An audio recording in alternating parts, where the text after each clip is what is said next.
বন্ধুরা, Kolkata Knight Riders একতরফা জিতল মুম্বাই ইন্ডিয়ান্সের বিরুদ্ধে আইপিএল 2024-এর 51তম ম্যাচ এবং এই ম্যাচ জিতে কলকাতা নাইট রাইডার্সের টিম মুম্বাই ইন্ডিয়ান্সকে দেখিয়ে দিল তাদের অকাদ। আপনারা যদি দেখতে চান যে কলকাতা কিভাবে কুটল মুম্বাইকে তাদের ঘরের মাঠে, তাহলে বন্ধুরা ভিডিওটি লাইক করুন এবং চ্যানেলটাকে সাবস্ক্রাইব করে রাখুন।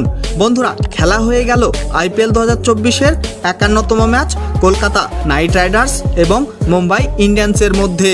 এবং এই ম্যাচে মুম্বাই ইন্ডিয়ান্সের অধিনায়ক হার্দিক পান্ডিয়া টসে জিতে প্রথমে বোলিং করার সিদ্ধান্ত নেয় এবং প্রথমে ব্যাটিং করে কলকাতা নাইট রাইডার্সের টিম মাত্র 169 রান করে অল আউট হয়ে গেল। তার মধ্যে কলকাতার হয়ে ভেঙ্কটেশ আয়ার করে ফেলল অর্ধশত রান এবং খেলে ফেলল 52 বলে 70 রানের ইনিংস। আর সেখানে মনীষ পান্ডেও খেলে ফেলল 31 বলে 42 রানের ইনিংস। মুম্বাইয়ের হয়ে জসপ্রীত বুমরা তুলে নেয় 18 রান দিয়ে 3 উইকেট। আর সেখানে নুয়ান তুষারা তুলে নেয় 42 রান দিয়ে 3 উইকেট এবং অধিনায়ক হার্দিক পান্ডিয়াও তুলে নেয় 44 রান দিয়ে 2 উইকেট। তার জবাবে এই রান তাড়া করতে এসে কলকাতার বোলারদের ভয়ঙ্কর বোলিংয়ের সামনে আত্মসমর্পণ করে ফেলল মুম্বাইয়ের ব্যাটাররা এবং মুম্বাইয়ের টিমকে করল মাত্র 145 রানে অল আউট। 18.5 ওভারের মধ্যেই কলকাতার বোলাররা।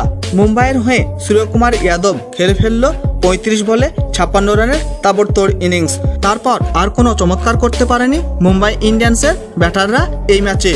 কলকাতার হয়ে সব থেকে বেশি মিচেল স্টার্ক তুলে নেয় 33 রান দিয়ে 4 উইকেট এবং 2টি করে উইকেট তুলে নেয় বরুণ চক্রবর্তী, সুনীল নারায়ণ এবং আন্দ্রে রাসেল। আর এইভাবে খুবই সহজেই এই ম্যাচ জিতে নেয় 24 রানে কলকাতা নাইট রাইডার্সের টিম মুম্বাই ইন্ডিয়ান্সকে হারিয়ে।